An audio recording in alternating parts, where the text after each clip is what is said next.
Meanwhile, Ohio is often a bellwether in national elections. It's kind of a microcosm of the entire nation. So perhaps it's not surprising that a CBS News New York Times poll out tonight finds about 3 out of 4 Ohio voters are angry or dissatisfied with Washington.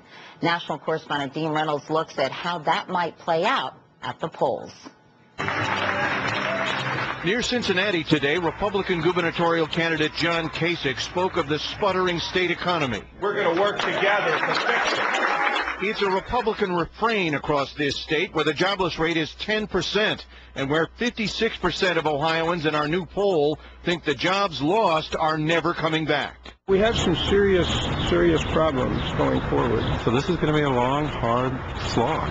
This isn't going to be easy. In Ohio's 15th congressional district, which includes Columbus and its suburbs, freshman Democrat Mary Jo Kilroy is running in a close rematch against Republican Steve Stivers.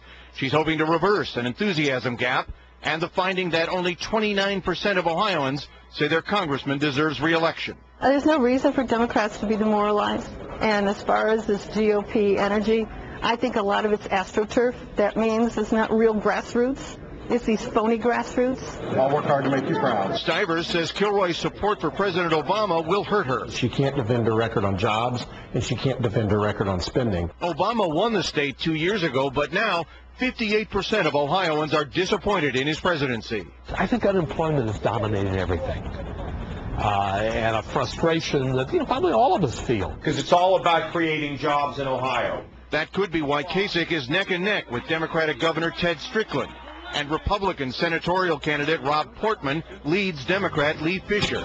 There are 35 days until the election, but early voting here started today. And both sides know that 2 years ago, John McCain got more votes here on Election Day. Obama won the state with the lion's share of early voters. Early voting is a critical part of our strategy. Quite frankly, you can lose an election in Ohio before Election Day. Now, our poll gives the Democrats something of a backhanded compliment because whereas only 28% of Ohioans like the job the Democrats in Congress are doing, only 22% like what the Republicans are doing. Katie? Dean Reynolds reporting from Columbus, Ohio tonight. Meanwhile, Jeff Greenfield is our senior political correspondent. Jeff, they may not be happy with either party in Congress, but clearly Ohio voters are very unhappy with the job President Obama is doing. Why is that so significant? What does it tell us? I think Ohio is as representative a state as any in the country. It's got everything: big cities, small towns, minorities, blue-collar, Catholics, evangelicals.